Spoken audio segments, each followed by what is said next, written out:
La méga-fusée de la NASA a, enfin, décollé, la mission Artemis en route vers la Lune.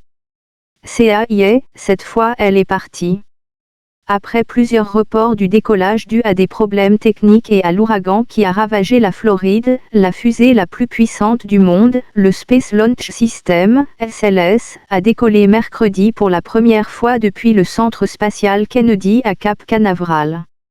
La mission Artemis y marque le grand début du programme américain de retour sur la Lune. La fenêtre de lancement qui garantit des conditions idéales pour rejoindre la Lune s'ouvrait à 1h04 du matin en Floride, soit 7h04 à Paris. Mais SLS n'en a pas profité immédiatement, il restait quelques détails de dernière minute à régler et réparer.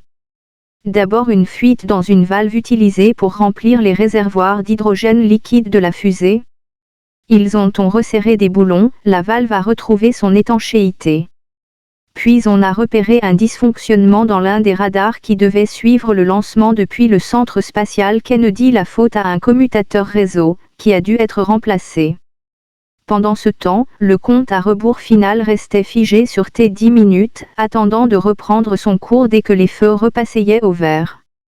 Une dernière petite réunion des responsables de la mission a permis de faire le point et de déclarer qu'il n'y avait plus aucune restriction au décollage. Le compte à rebours a repris. Le compte à rebours a repris. Et à 1h48, les 4 moteurs de la fusée ont enfin craché du feu, tandis que des trompes d'eau se sont déversées sur le pas de tir pour le refroidir. Le grand cylindre orange s'est élevé dans la nuit, lentement d'abord, et gagnant de la vitesse à mesure que le carburant a été consommé et que la fusée s'est allégée. 2 minutes après avoir quitté le sol, les 2 propulseurs d'appointe flanqués sur les côtés du SLS se sont détachés, vides et désormais inutiles, avant de retomber au sol. Encore 1 minute plus tard, la tour de sauvetage, le système permettant d'extraire en urgence la capsule des astronautes en cas de problème, s'est détaché à son tour.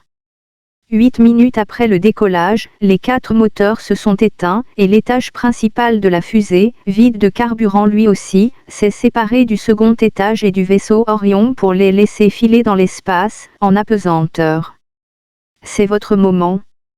Le vaisseau Orion a déployé des panneaux solaires pour générer son énergie, et le second étage a allumé son propre moteur vers 9h10 pour l'arracher à l'orbite terrestre et le propulser vers la Lune.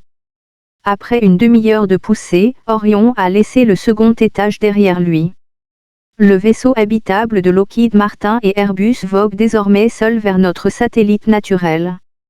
C'est votre moment, a lancé la directrice du lancement, Charlie Blackwell Thompson, à son équipe réunie dans la salle de contrôle, quelques minutes après le décollage réussi.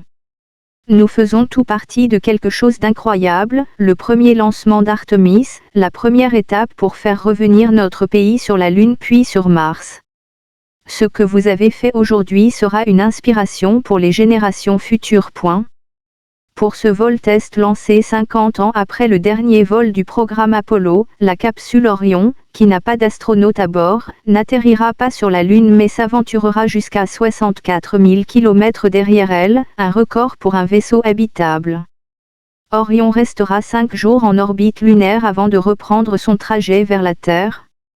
Il arrivera au large de la côte californienne, vers San Diego, à 12h40, heure locale, le 11 décembre.